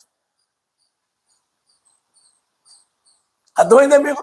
అందువల్ల వెళ్ళిపోయిన పరిశుద్ధాత్మ లేకపోతే పౌరము నిన్ను నువ్వు పొందుకొని ఆ విధంగా పిల్లారా మంచి జీవితాన్ని, అంటే నీ పాపం ఒప్పింపజేసి, పిల్లారా పాపాన్ని విడిచిపెట్టి నీతిగా నడిచినట్లు చేసేది పరిశుద్ధాత్మ కనుక ఆ పరిశుద్ధాత్మను అనుమతించినట్లయితే అట్టి గొప్ప కార్యాన్ని నువ్వు చూస్తుంటావు. ఆయన నువ్వు మానలేవు, ఆరాధన మానలేవు, స్తుతి మానలేవు, ప్రార్థన మానలేవు. ఏమండి? పనైనా మానేస్తావు తప్ప ఆరాధన మానలేవు. డబ్బులు పోతే పోయి అనుకుంటావు తప్ప ఆరాధన మానలేవు. హల్లెలూయా. అందువల్ల పరిశుద్ధాత్మ ఉంటే అది అలాంటి కార్యం జరుగుతుంది. బైబిల్లో భక్తులు ఆ విధంగా నిలబడ్డారంటే పాపాన్ని వాళ్ళు ఒప్పుకోలేదు. పాపాన్ని ఒప్పుకోలేదంటే దీని అర్థం ఏంటంటే దుర్బోధనలు ఒప్పుకోలేదని అర్థం. నీతిని ఒప్పుకున్నారు తప్ప తీర్థం అనే బోధనలు ఒప్పుకోలే. యోధామత సంబంధమైన వాటిని ఒప్పుకోలే. ఆ పాప బోధనని, పాపాలను ఒప్పుకోలేవాడు. అవి పాపమని నీతి ఏమిటో ఎరిగి నీతిగానే నడిచారు తప్ప అందువల్లనే వాళ్ళు పాపములు చేయనందువల్ల, ఏమండి, ఆ పాపాలని పిల్లారా ఒప్పుకోనందువల్ల, వాళ్ళు చేసే పాపాలని కూడా కరెక్ట్ అని ఒప్పుకోనందువల్ల అవి పాపమే అన్నారు తప్ప అవి పాపాలని మంచి అననందువల్ల వాళ్ళకి ఎన్నో శ్రమలు, ఇబ్బందులు వచ్చాయి. అయినప్పుడు కూడా వాళ్ళు నీతి మార్గంలో నడిచారు. ఆయన నమరిస్తారు. కాబట్టి పరిశుద్ధాత్మ నీలో ఉన్న ఆత్మ, నీలో ఒక వ్యక్తిలో ఒక ఆత్మ ఉన్నట్లయితే ఆ వ్యక్తిలో ఆత్మ ఏం చేస్తుంది? వాక్య ప్రకారం నడిచేలాగా, నీతిగా నడిచేలాగా, ఆ నీతిని వర్తమానాన్ని ఒప్పించేలాగా, బ్రహ్నాం గారి వర్తమానాన్ని ఒప్పుకునేలా, జాన్సన్ గారి వర్తమానాన్ని ఒప్పుకునేలా, ఆయన బోధనలు ఒప్పుకునేలా, ఆయన వచ్చాడని ఒప్పుకునేలాగా, నా కోసం ప్రాణం పెట్టాడని ఒప్పుకునే, ఇవన్నీ కూడా ఆయన కార్యాలని, ఆయన అద్భుతాలని, ఆయన స్వస్థతల్ని, వీటన్నిటిని కూడా, ఆయన వర్తమానాలు అన్నింటిని కూడా ఒప్పింపజేసేది ఏమిటి చెప్పండి? పరిశుద్ధాత్మ లేనివాడు ఒప్పుకోడు. నువ్వేదో తప్పు చేయలేదు, తప్పు చేసేవని అనుకున్నాడు. నువ్వు తప్పు చేయలేదనగా నువ్వు ఒప్పుకోడు. అతని స్వభావం అది. ఒప్పుకో, నువ్వు చేశావు అంటాడు అంతే. బాబోయ్ నేనే దొంగతనం చేయలేదని నువ్వు చేశావు, ఒప్పుకోలేదు, చేయలేదు బాబోయ్ అంటే చేశావు అంటాడు. ఏడు మాట్లాడు, మూర్ఖంగా మాట్లాడుతుంటాడు. తను ఊహించిందే కరెక్ట్ అనుకుంటాడు, తను అనుకుందే కరెక్ట్ అనుకుంటాడు. ఈ ఎదుటి వాళ్ళ హృదయంలో కూడా దూరిపోయి తెలుసుకుంటాడు అనమాట. అంత మహాజ్ఞాని. ఆ మహాజ్ఞానులు ఉంటారు ఇలాంటి వాళ్ళు ఎన్నో. మనం యథార్థంగా నడిచావన్నా, నువ్వు యథార్థంగా జీవించినా నాకు తెలుసు నీ హృదయంలో దూరిపోయాను, నువ్వు హృదయం ఏమనుకున్నావు నాకు తెలుసు బాబోయ్, నేను అలా అనుకోలేదన్నా కానీ నాకు తెలుసు అని అలాగే ఎదుటోళ్ళ మీద, నిర్దోషుల మీద కూడా, నీతిమంతుల మీద కూడా నేరాలు మోపేవాళ్ళు ఉంటారు. భయంకరమైన నేరాలు మోపేవాళ్ళు ఉంటారు. వాళ్ళు పాపాలను ఒప్పుకోరు. కాబట్టి పిల్లారా, అది తప్పుడు మార్గమైంది. కాబట్టి పిల్లారా, పరిశుద్ధాత్మ పాపాలను ఒప్పింపజేసింది లోకంలో. అనేక మంది 7 సంఘ కాలాలు వాళ్ళ పాపాలను ఒప్పింపజేసింది. అలాగే వాళ్ళు బాప్తిజం పొందేలాగా, అలాగే లౌదీ సంఘ కాలంలో ఆయన నామంలో బాప్తిజం పొందేలాగా, అలాగే ఆ 7 దూతల యొక్క వర్తమానాన్ని విశ్వసించి ఏమండి ఆ వర్తమానాన్ని ప్రకారంగా నడిచేలాగా పరిశుద్ధాత్మ ఒప్పింపజేసింది.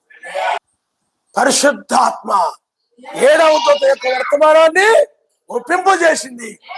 అలాగే ఇప్పుడు తీర్పు ఏకో చొక్కగా ఆయన న్యాయాధిపతిగా 2వసారి ఆయన 1996లో రంగం మీదకి వచ్చాడు. హల్లెలూయా. 7వ దూత వర్తమానమును ఒప్పుకున్న వారు ఉన్నారు, అందులో దుర్బోధలు కూడా ఒప్పుకున్న వాళ్ళు ఉన్నారు. అయితే పిల్లారా, చాలా సంఘాల్లో, బ్రహ్నాం గారి సంఘాల్లో చాలా సంఘాల్లో పరిశుద్ధాత్మ లేదు. పరిశుద్ధాత్మ కనుక ఉన్నట్లయితే ఏకు చుక్క యొక్క న్యాయాధిపతి యొక్క తీర్పుని ఒప్పుకుంటారు. ఆయన ఇప్పుడు ప్రతి వానికి వాని క్రియలను బట్టి ప్రతిఫలం ఇవ్వడానికి, లోకాలముల వలె తీర్పు తీర్చడానికి ఆయన రంగం మీదకి వచ్చాడు. కాబట్టి పరిశుద్ధాత్మ కలిగిన వారు ఒప్పుకుంటారు. ఒప్పింప చేస్తుంది పరిశుద్ధాత్మ. ఈ 8వ దినాన్ని, వేకువజామును 66ని, ఏమండి 120 సంవత్సరాలని అన్నిటిని కూడా ఒప్పుకునేలాగా చేసేది పరిశుద్ధాత్మ. హల్లెలూయా. ఓ పరిశుద్ధాత్మ మారు మనసు, ఏమండి యోహాను అనగా అపోస్తుల బోధ, మారు మనసు పొందిడి, పాప క్షమాపణ నిమిత్తం ప్రతి ఒక్కడు ఆయన నామములో బాప్తిజం పొందిడి, అపోస్తుల బోధ, సహవాసము, పరిశుద్ధాత్మ వాటన్నిటి కూడా ఒప్పింపజేసి దాని ప్రకారం నిలబెడుతుంది పరిశుద్ధాత్మ. అది లౌకిక సంఘాలు నిలబెట్టింది కొద్ది మంది మాత్రమే. చాలా మంది బ్రహ్మపరచాత్మ కలిగి ఉన్నారు.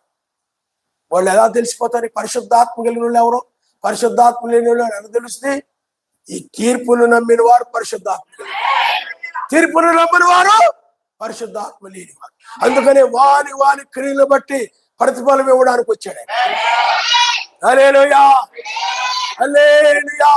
అందుకని తీర్పు దినములో పరిశుద్ధాత్మ నిన్ను యొక్క వర్తమానాన్ని ఒప్పుకునేలాగా చేస్తుంది, ఈ వాక్యాన్ని ఒప్పుకునేలాగా చేస్తుంది, ఈ తీర్పుని ఒప్పుకునేలాగా చేసి ఈ లోకముని ఇంకా ఆయన నాశనం చేయబోతున్నాడు.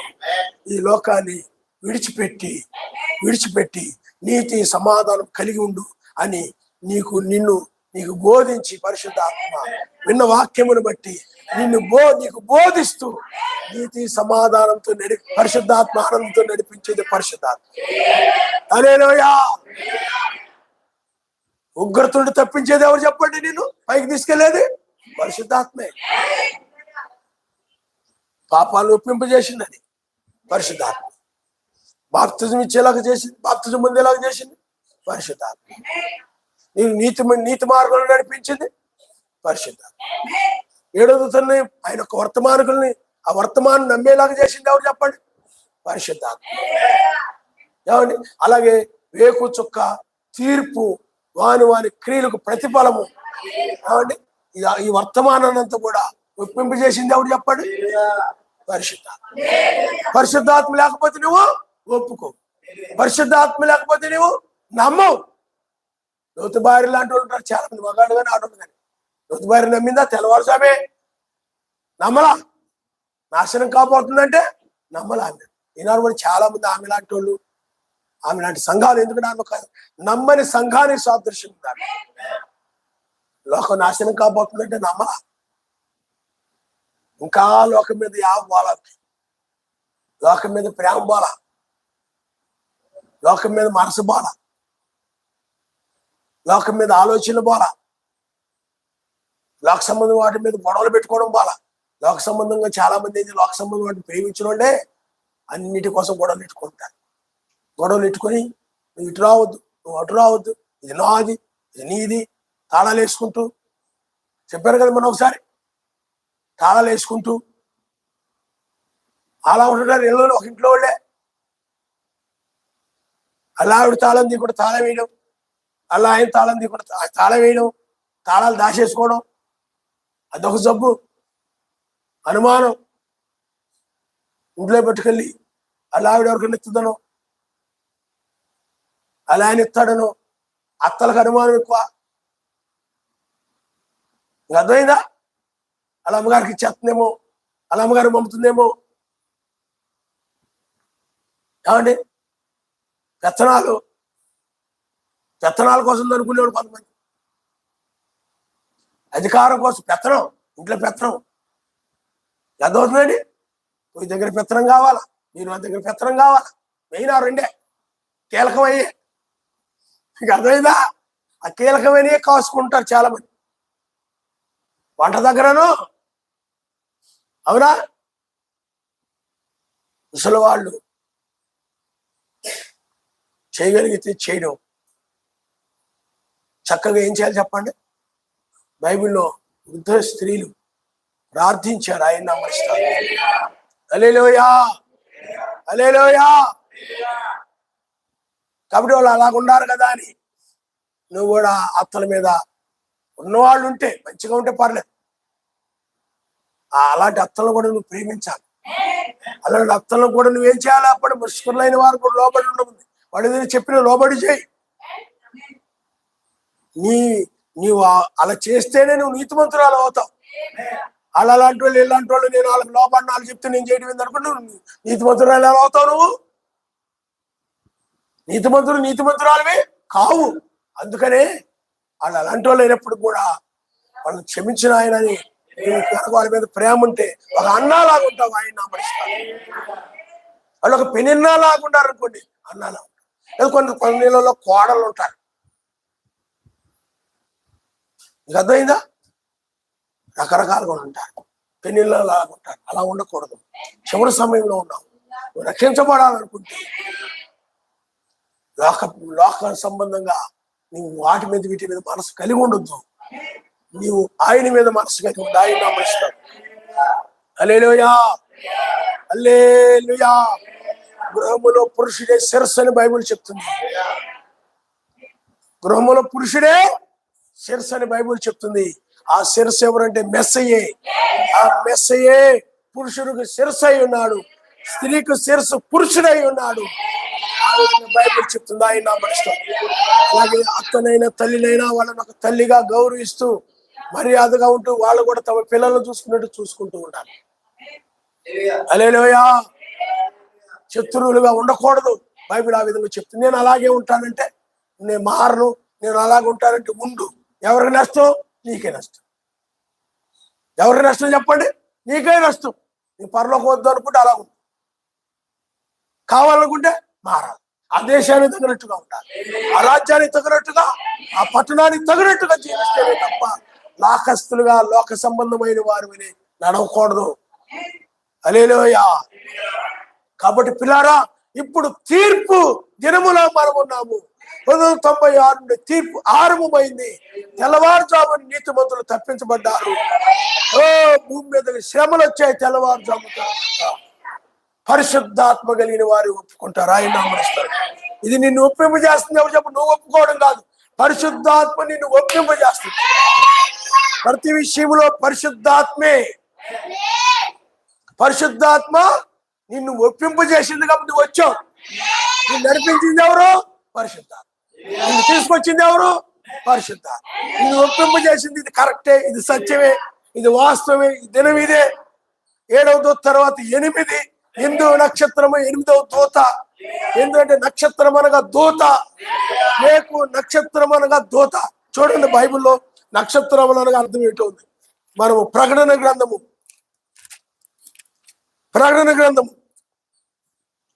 1వ అధ్యాయం 20వ వచనం. వీటి వెంట కలుగబోవు వాటిని అనగా నా కుడి చేతిలో నువ్వు చూచిన 7 నక్షత్రములు కూర్చున్న మర్మమును, ఆ 7 సువర్ణ దీపస్తంభముల సంగతి వ్రాయము. ఆ 7 నక్షత్రములు 7 సంఘములకు దూతలు. ఆ 7 దీపస్తంభములు 7 సంఘాలు. ఆయన నామనిస్తారు. 7 దీపస్తంభాలంటే 7 దీపస్తంభాలు, దీపస్తంభాలు కాదు, సంఘాలు. 7 నక్షత్రములు అంటే వర్తమానికులు. 7 సంఘకాలను 7 దూతలు ఇచ్చారు, 7 వర్తమానికులు ఇచ్చారు. ఇప్పుడు 8వ వర్తమానికుడు. 8వ వర్తమానికుడు యొక్క వర్తమానం ఇది. అందువల్ల పిల్లారా, ఇప్పుడు ఓ పరిశుద్ధాత్మ ఎవరైతే కలిగి ఉంటారో వారు మాత్రమే దీన్ని ఒప్పుకొని లోకాన్ని విడిచిపెట్టి నీతి సమాధాన పరిశుద్ధాత్మ ఆనందంతో నడుస్తారు. ఆయన నామనిస్తారు. కానీ నువ్వు ఈ దినాన్ని ఒప్పుకొని, ఆ తీర్పును ఒప్పుకొని లోకాశను విడిచిపెట్టకుండా, ఏమండి, లోకాశను విడిచిపెట్టకుండా నీతి సమాధానం పరిశుద్ధాత్మ ఆనందం కలిగి ఉండకుండా వర్తమానాన్ని ఒప్పుకున్నారండి, కరెక్టేనండి, అంతే, కిందే ఉంటుంది. ఒప్పుకున్నావంటే ఏం చేయాలి చెప్పండి? నువ్వు లోకాశను వదిలేయాలి. ఒప్పుకున్నాడు నువ్వేం చేయాలి? ఆయన రాజ్యం ప్రకారం, రాజ్యంలో నీతి సమాధానం పరిశుద్ధాత్మ ఆనందం ఉంటుంది కాబట్టి ఆ రాజ్యాన్ని తగ్గట్టుగా ఇక్కడ నడవాలి. నడిస్తే నువ్వు ఒప్పుకొని ఏమండి నడిచినట్లు లెక్క. అంతేగాని ఈ విధంగా నడవకుండా లోకాశలు పెట్టుకొని నీతిగా అంటే వాక్య ప్రకారం నడవకుండా, ఎవరితో సమాధానం ఉండకుండా, సర్వశక్తిమంతో కూడా సమాధానం ఉండకుండా, నీకు నచ్చిన వాళ్ళతో, నీకు ఇష్టమైన వాళ్ళతో ఉంటూ ఎవరైనా ఏదైనా కార్యాలు చేస్తుంటే వాళ్ళ మీద అసూయ పెట్టుకొని, ముఖం ఎత్తి పట్టుకొని విరోధంగా ఉంటూ, వాళ్ళేదైనా పలకృతంగా వినట్టుగా వెళ్ళిపోతూ ఏదైనా మాట్లాడుతున్నా కానీ ముఖం తిప్పేసుకుంటా అలా ఎలా ఉండావంటే పరిశుద్ధాత్మ ఆనందం లేకుండా, వాళ్ళ మీద ఏళ్ళ మీద పెట్టుకుని ఏదో బాధపడుతూ ఆనందం లేకుండా లోక సంబంధమైన వాటి గురించి చింతపడుతూ విచారిస్తూ ఉంటే నువ్వు ఏమవుతావు? నువ్వు రావు. దీన్ని బట్టి చూస్తే నువ్వు ఎక్కడున్నావు ఆలోచించుకో. కాబట్టి పిల్లారా, నువ్వు ఆలోచన చేయండి, నీతిగా నడు, సమాధానం నీకు. ఎవరైనా నీకు విరోధంగా ఉంటే నువ్వే వెళ్ళి సహోదరి ఎలా ఉంటావు, సహోదరుడు ఎలా ఉంటావు, ఏంటి డల్గా ఉన్నారు, ప్రార్థన చేసుకున్నావు అంటే చెప్పండి, మీ గురించి నేను ప్రార్థన చేస్తాను, సమాధానం వేస్తాం. సాతాను ఆత్మ ఉందనుకోండి, నేను విరోధం, అది ఎప్పుడు కూడా విరోధమే కోరుకుంటుంది. నీలో ఆ దైపాత్మ ఉందనుకోండి, ఆ సమాధానం నేను ఎతకదాం. విరోధంగా ఎవరిని కనబడితే విరోధంగా మాట్లాడడం, విరోధంగా తిప్పుకోవడం ఎలా ఉండదు? అది ఏ ఆత్మది? పరిశుద్ధాత్మ. ఆయన ఎందుకు ఆనందపడుతూ, సహోదరులను బట్టి ఆనందిస్తూ సంతోషముగా ఉండేది పరిశుద్ధాత్మ. హల్లెలూయా, హల్లెలూయా, హల్లెలూయా. కుదరదు. నువ్వు ఆయన రాజ్యానికి రావాలంటే నీతి సమాధానం పరిశుద్ధాత్మ ఆనందం. హల్లెలూయా. ఆ దేశం మీద ఆ దేశంలో అలా ఉంటాయి. ఇప్పుడు అందుకని ఆయన రాకడ, ఆయన రాజ్యం ఎక్కడుందంటే మన మధ్య ఉండదని బైబిల్ చెప్తుంది. హల్లెలూయా, హల్లెలూయా. కాబట్టి ఇప్పుడు పరిశుద్ధాత్మ ఈ తీర్పుని ఒప్పింపజేస్తుంది. నిన్ను నీతి లోకాశలు నీలో తీసివేసి నీతి సమాధానము పరిశుద్ధాత్మ ఆనందముతో నడిపిస్తుంది పరిశుద్ధాత్మ. హల్లెలూయా.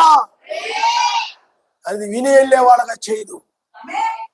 విని నువ్వు నీతి సమాధాన పరిశుద్ధాత్మ ఆనందంతో నడవట్లేదంటే నీళ్ళు లేదు ఆత్మ. పోయింది, ఎప్పుడు వెళ్ళిపోయింది. నువ్వు ఎలా ఉన్నా ఉండదు పరిశుద్ధాత్మ. నీ ఇష్టం నడిచిన పరిశుద్ధాత్మ ఉండదు. వాక్య ప్రకారం ఉంటే ఉండదు. నువ్వు వాక్యం వేరగానే నీలో నువ్వు పాపి కాబట్టి వెళ్ళిపోతావు, ఉండదు.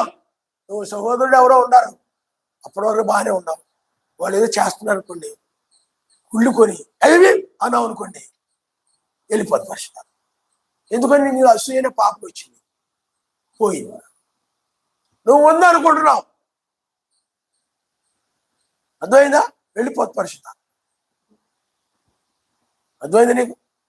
వాళ్ళ మీద వీళ్ళ మీద మంచి విషయాలు చెప్పచ్చు, పర్లేదు. గొడవలు పెట్టాలని పుణ్యాలు చెప్పామనుకో, వెళ్ళిపోతుంది పరిశుద్ధాత్మ.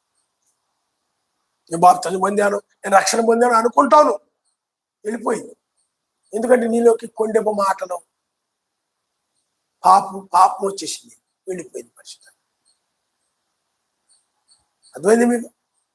అందువల్ల పరిశుద్ధాత్మ నువ్వు ఎలా పడితే అలా ఉంటే ఉండదు పరిశుద్ధాత్మ. ఎవరో నీ మీద కోపగించుకున్నా ఏదో రకరకాలుగా అన్నారనుకోండి, ఆ సమయంలో నువ్వు ఓర్పు కలిగి ఉండాలి, సహనం కలిగి ఉంటే పరిశుద్ధాత్మ. నువ్వు కూడా వాళ్ళలాగా వెళ్ళి వాళ్ళ ఇళ్ళకెళ్ళి కోపం పెట్టుకొని రంకెలేసి కేకలేసి అరిచేసి చేసావు అనుకో, వెళ్ళిపోయింది పరిశుద్ధాత్మ. ఎందుకని? వాక్య ప్రకారంగా లేవు. సహనం కలిగి ఉండబట్టే సహనం కలిగి లేవు. కొండాలు చెప్పొద్దంటే చెప్తున్నాను, అసూయపడొద్దంటే ద్వేషించొద్దంటే ద్వేషిస్తున్నాం. ఎప్పుడు కూడా సహోదరుల మీదే గురి.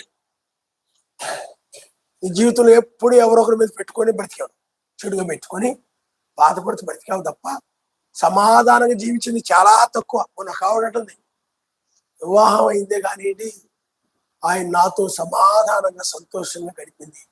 ఇది నెలలో 1 రోజు 2 రోజు అండి.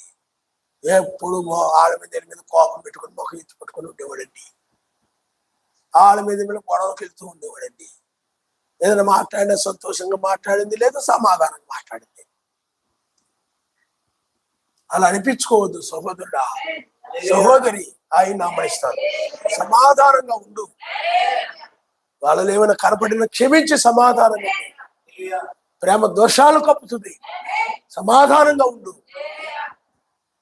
ఒకసారి ఒక ఆవిడ చనిపోబోయే వయసు వచ్చింది, 98 సంవత్సరాలు ఏమో.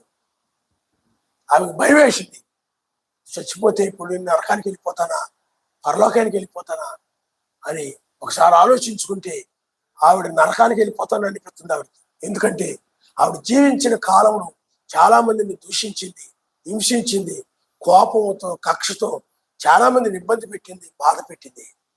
ఇంకా మంచం మీద లేవలేకపోతుంది, నరకానికి వెళ్ళిపోతానని అర్థమైపోతుంది ఆవిడ సత్యం. అప్పుడు వెంటనే ఆవిడంది, చాలా భయం వేసి వాళ్ళ కొడుకుని పిలిచి, అయ్యా నా కొడుక రా వచ్చాడు. ఏంటయ్యా అంటే, ఇదిగో వాళ్ళని వాళ్ళని పిలువు. ఒకప్పుడు నేను వాళ్ళని ఇలా అలాగా నిర్దోషంగా ఎలా పడతానో మాట్లాడాను. వాళ్ళకి వెళ్ళిపోయి వాళ్ళ మీద గొడవ పెట్టుకొని వచ్చాను. చాలా నన్ను బట్టి వాళ్ళు చాలా బాధపడి ఉంటారు. నేను క్రైస్తవులు అని నేను ఓర్పుతో సహనంతో ఉండాలి తప్ప వాళ్ళలాగే నేను ప్రవర్తించాను. కాబట్టి వాళ్ళు ఒకసారి పిలువు అంటే నేను చూడాలనుకుంటానని చెప్పు అని చెప్తే వాళ్ళ అబ్బాయి వెళ్ళి అలా చెప్పి ఆవిడ ఎవరైతే చెప్పారో వాళ్ళకి చెప్పింది అనమాట. వాళ్ళు ఇచ్చారు. వచ్చిన తర్వాత కళ్ళ నీళ్ళు పెట్టుకొని, అయ్యా పలానప్పుడు నేను మిమ్మల్ని ఎలా అన్నాను, అలా దూషించాను, బూతులు మాట్లాడాను, నిందించాను, రకరకాలుగా చెడ్డ మాటలు మాట్లాడాను, తనబోయాను, కొట్టబోయాను, పొడి కొరికాను. మీరు నాకు భయపడి పారిపోయారు. మీరు నేనేదో చేస్తాను అనుకొని నా కోపాన్ని చూసి. కాబట్టి నన్ను క్షమించండి అయ్యా, నన్ను మన్నించండి, నేను చేసిన తప్పులే, మిమ్మల్ని బూతులు మాట్లాడాను, నన్ను క్షమించండి అని ఆవిడ అందరి దగ్గర కూడా ఒప్పుకుంది అనమాట. ఒప్పుకోవడమే సమాధాన పడ్డం. హల్లెలూయా. అప్పుడు ఆమె పర్లేదులేమ్మా, పర్లేదు, మీ గురించి ప్రార్థన చేస్తా ఉన్నాను. అప్పుడు వాళ్ళందరూ వెళ్ళిపోయిన తర్వాత వాళ్ళు కొడుకుతా ఉంది, అయ్యా ఇప్పుడు నేను పరలోకం వెళ్ళిపోతాను రా, నా కోసం నేను అక్కడ దేవదూతలను చూస్తాను రా. సమాధానం వచ్చినప్పుడు అలాంటి మాటలు వస్తాయి. ఆయన హల్లెలూయా. ముందేముంది, ముందేమనిపించింది ఆవిడకి, నరకానికి వెళ్ళిపోతాను, పరలోకానికి వెళ్ళాను, పాపాలు బట్టి అనిపించింది. సమాధాన పడిన తర్వాత ఆమెకి ఏమొచ్చింది? అక్కడికి వెళ్తాననే ఆశ పుట్టింది ఆమెకి. ఆశ కలిగింది, వెళ్తాను. సంతోషం వచ్చింది. సమాధానం వచ్చినప్పుడు సంతోషం వస్తుంది. ఆయన విషయంలో కూడా నువ్వు ఒప్పుకొని, సర్వశక్తిమంతుని విషయంలో అలాగే సహోదరుల విషయంలో ఒప్పుకుంటే నీకు ఆ సంతోషం వస్తానమాట. నేను నిర్దోషిని, నేను పాపిని కాదు, నేను పరిశుద్ధుడిని, నేను ఎత్తబడతాను, నేను వెళ్ళిపోతాను అలా చెప్తూ అలా గంతులేస్తుంటావు అనమాట. ఆయన నమ్మనిస్తాను. అది పరిశుద్ధాత్మ ఆనందం. కానీ నీకు ఆనందం లేదు. ఎక్కడొస్తాను? రావాలంటే అలా ఒప్పుకుంటే అప్పుడు సమాధానం కలిగి, నేను ఒప్పుకున్నాను కాబట్టి నేను పాపిని కాదు, నేను నిర్దోషిని. నీకు ఆ నిర్దోషత్వాన్ని బట్టి వచ్చే ఆనందమే పరిశుద్ధాత్మన ఆనందం. హల్లెలూయా. ప్రార్థన మానేసి ఒప్పుకుంటున్నావా? నీకు తప్పు అనిపిస్తుంది ఏంటి? ఏమండి అనిపిస్తుందా నీకు? అనిపించదు. ఇంకా కావాలంటే మానేస్తా,